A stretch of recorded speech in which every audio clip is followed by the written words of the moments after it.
We've all looked up at the stars and pondered just what the hell is out there. I for one spent a lot of my earliest years with my head up and mouth agape, glaring at the stars. I didn't necessarily understand what the hell those lights in the sky were, but that primal urge to look up was simply too strong to resist. I didn't know what the fuck I was looking for, but I couldn't look away. However, it was being fed a steady stream of classic sci-fi TV shows, books and movies by my father as I was growing up that truly cemented my love of space. That primal urge was replaced with a driven and somewhat informed desire to know what is really out there. I wanted nothing more than to join my favourite galaxy-hopping characters as they traversed unknown planets, spoke to whimsical aliens, and set out into the beautiful expanse of space. Alas, life didn't afford me such opportunities quite in the same way as it did for Captain Picard and the like, but my one solace was that of video games. It was a realm of entertainment that provided me with the amazing space-based experiences like the Mass Effect series and the Dead Space games. But for all their brilliance, they still seemed like I was being confined to a fixed corner of the universe. I hope that they might one day provide me with the real deal, a game that simply allowed me to explore a wonderfully realised and untethered version of what lay above me in the night sky, including everything from the weird sexy aliens to the brutal planets made of fire and nightmares. Then, VGX 2013 happened.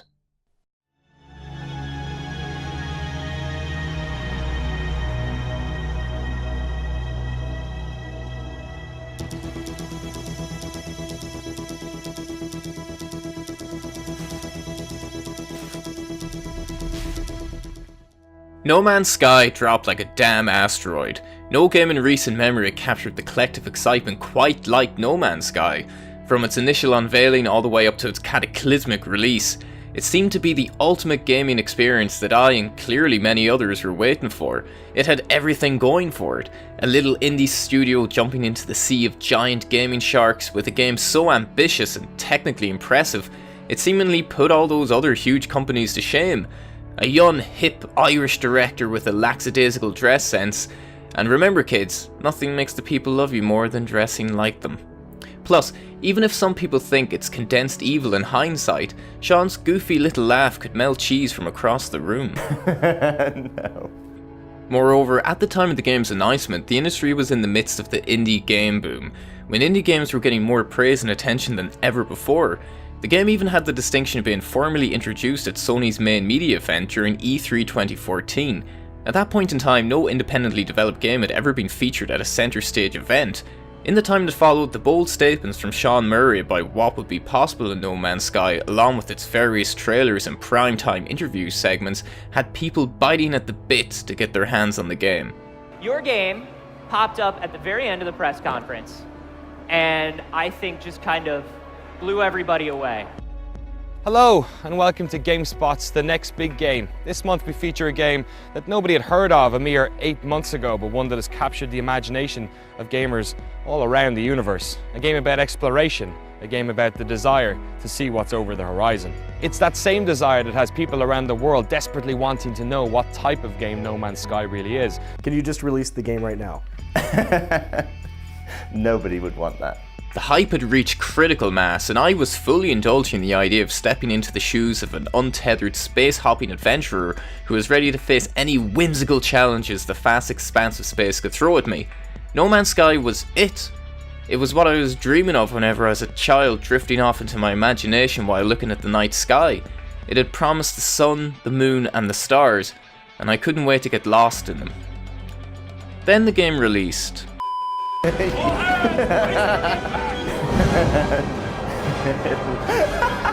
everybody! Hold on tight! Hold your head!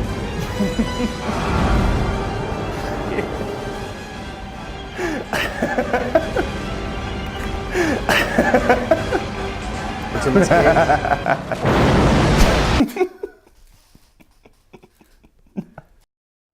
The aftermath of No Man's Sky's release is unlike anything I've ever witnessed in all my years of playing video games.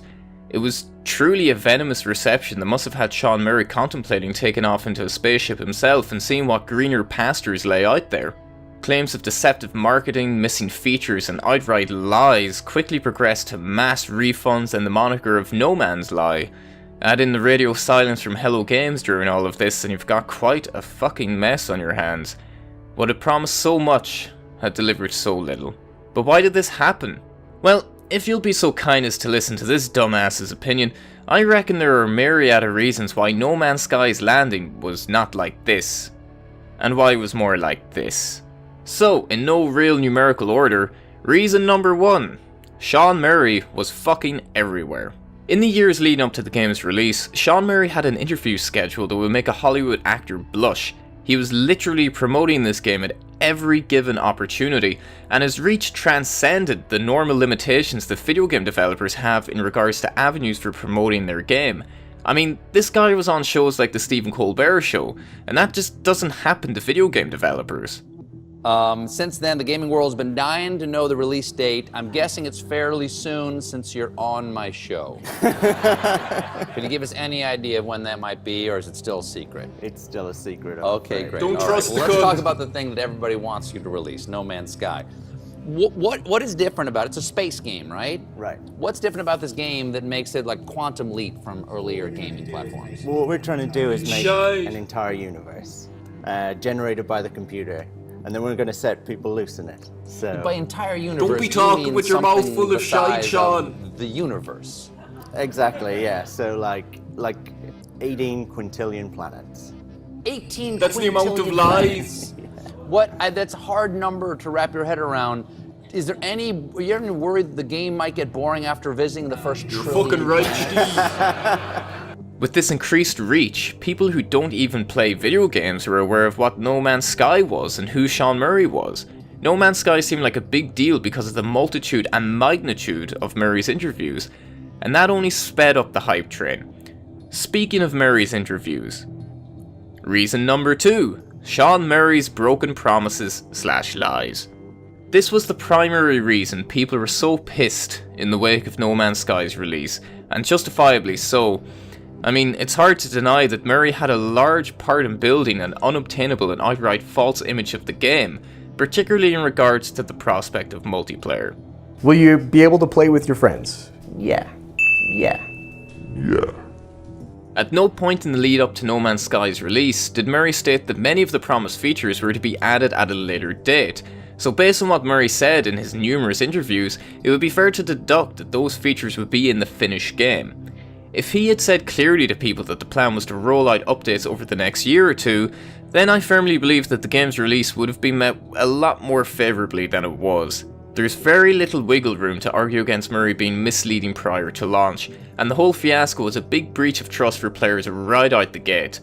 His prior statements were used damningly in the wake of the game's release and used as fuel to demand refunds and to make claims of false advertising.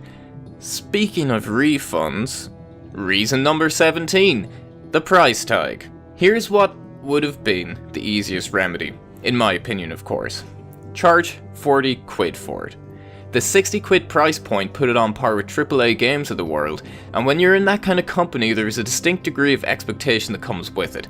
People don't drop $60 for an early access or indie game.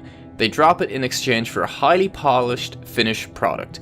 And make no mistake, Hello Games was an indie studio that was comprised of less than 10 people. It was not a Goliath AAA machine with dozens of huge games behind them. And you wouldn't have thought that with how heavily No Man's Sky was promoted. How the game made it on the shelves at that price truly boggles my mind. It's a complete shitstorm of mismanagement from top to bottom, and every single person involved with the game at any level should be held accountable for that. I can only imagine that some people at Hello Games felt like they were walking off the plank. It didn't help matters that Sony were happy to rack up lots of sales and then rapidly distance themselves from the game by claiming that it had always been an indie, and thus not really its responsibility.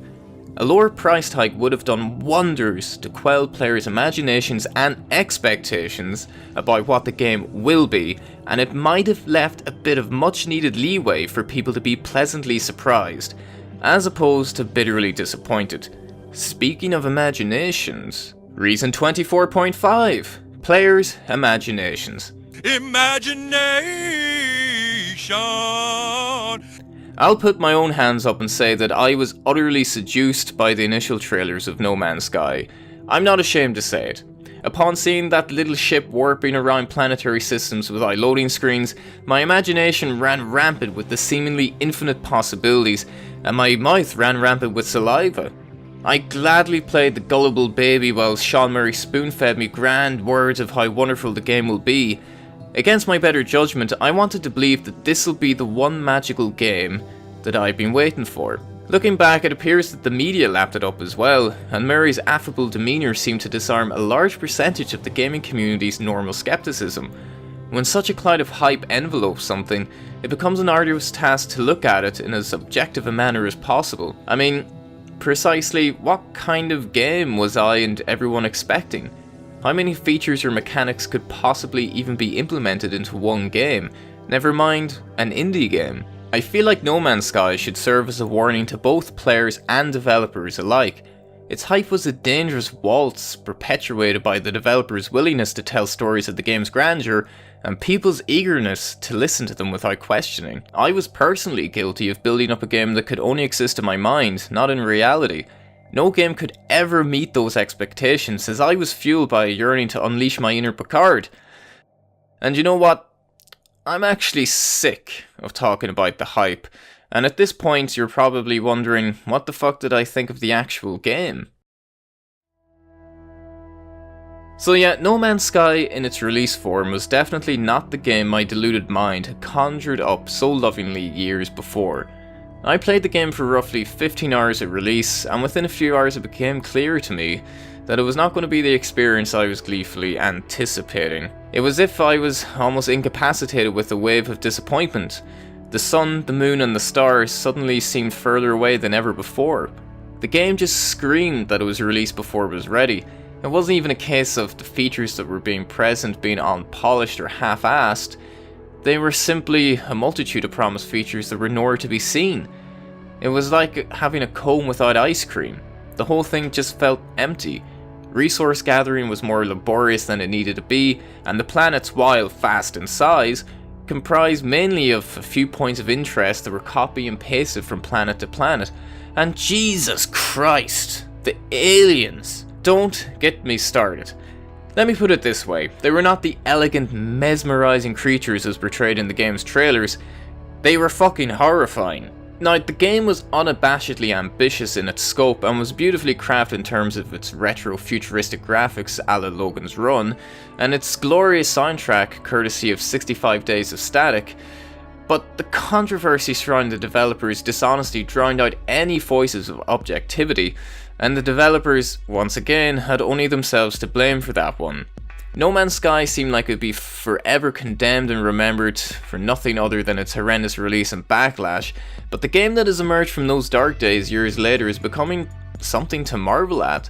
You see, I got back into the game post next update, and since then I've managed to skyrocket my time spent with the game to well over 100 hours. The whole experience felt wholly different, and I'll be fucking damned, I got invested and immersed in it. I actively started to get lost in exploring the virgin vistas of a much more geometrically diverse planet range. I frantically collected resources so I could build up my dream base. I messed around with friends as we discovered new creatures and named them ridiculous things. I bargained for a ship as close in appearance to this beauty as I could get. I managed my fleet and even found time to make my character as sexy as possible. I suddenly found the game really fucking enjoyable. So much so, playing the game for an hour or two in the evening became part of my daily routine. It was somehow a therapeutic release to lose myself in the world of No Man's Sky. And that's bizarre to say given how disappointed I was with the game upon its initial release. And while it is still ultimately a game of very few mechanics, it provides a foundation for you to let your mind wander and fill in the spaces between those mechanics. The gameplay loop is essentially your basic run-of-the-mill survival game, but the music, art direction and general vibe of the game is genuinely wonderful, and it helps to create something much more profound than the sum of its parts. The few core assets of the game that were difficult to be objective about when the game was initially released have been used as a foundation for additions that truly helped the game become something closer to what I thought it would be. And here's where I might start to sound a little crazy, but the game in its current form has started to remind me of another game. Shadow of the Colossus. Now please just bear with me on this one. A video game or even a movie or a book doesn't need to have constant action, convoluted plots, or a myriad of features in order to be engaging. Sometimes it's the space between those moments that provide the true depth. Some of the most revered games of all time spend the majority of their time in that quiet in-between, and this is where Shadow of the Colossus comes into it. I firmly believe it's not too different to No Man's Sky. Both are isolating experiences, both have you setting off into the great unknown, and most importantly, both games have you spend most of your time just being. Yes, the Colossi battles are some of the most iconic and memorable moments in the history of video games, but whenever I reflect on my multiple playthroughs of Shadow, the lion's share of what I recall is simply this.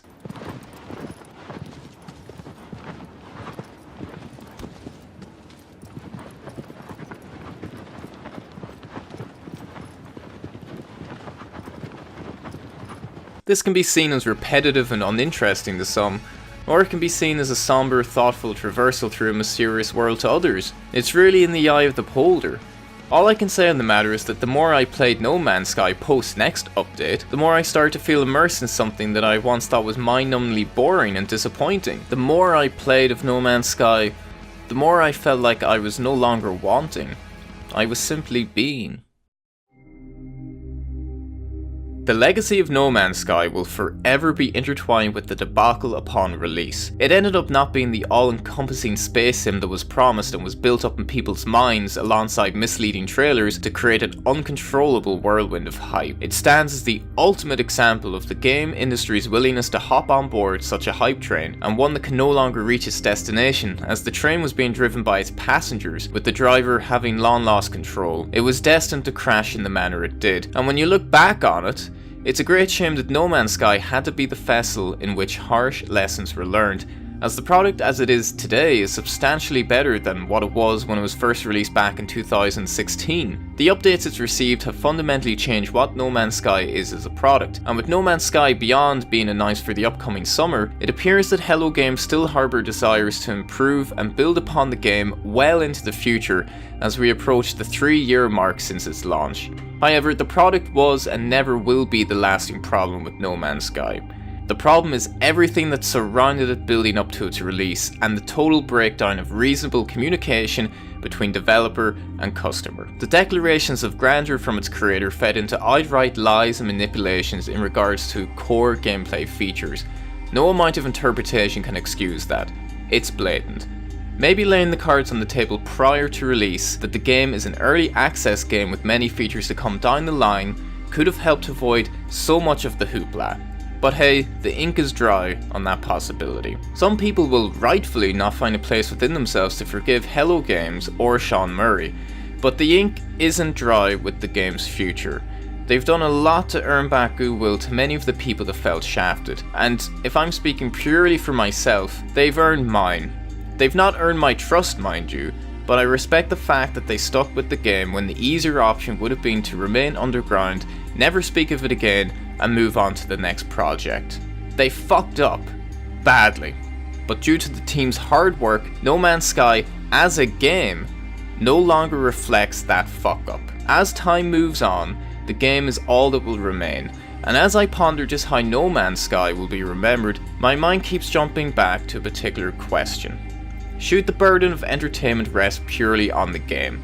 How much of an experience do you want mapped out and planned with little to no input from your own imagination? This is the grey line that games such as No Man's Sky and Shadow of the Colossus dance on. Maybe that's the power of the video game medium and of any form of art. The art itself isn't exactly what's important, it's what place that art takes you and what your soul imprints onto it. The beautiful space that can't be defined nor programmed. No Man's Sky served as a vessel to propel me into my innermost fantasies, and I'm grateful for it having existed, faults and all. While I have no doubt in my mind that No Man's Sky formula will be built and improved on by many other games down the line, it still marks the closest I've come to gliding through the suns, the moons, and the stars of our universe. And sometimes, just sometimes, close enough is all you can ask for. Beyond might be the vessel that drives No Man's Sky beyond its hype, beyond its backlash, beyond the lies, beyond the disappointment, and beyond any expectations of what it should have been. But the ink isn't dry on that one just yet. Thanks for watching.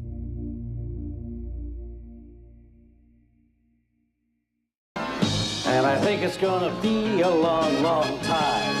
The touchdown brings me round again to find I'm not the man they think I am at home. Oh, no. I'm a rocket man. Rocket man. Burning out his fuse out here alone.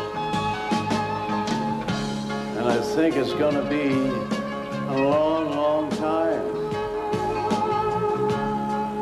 And I think it's gonna be a long, long time. And I think it's gonna be a long,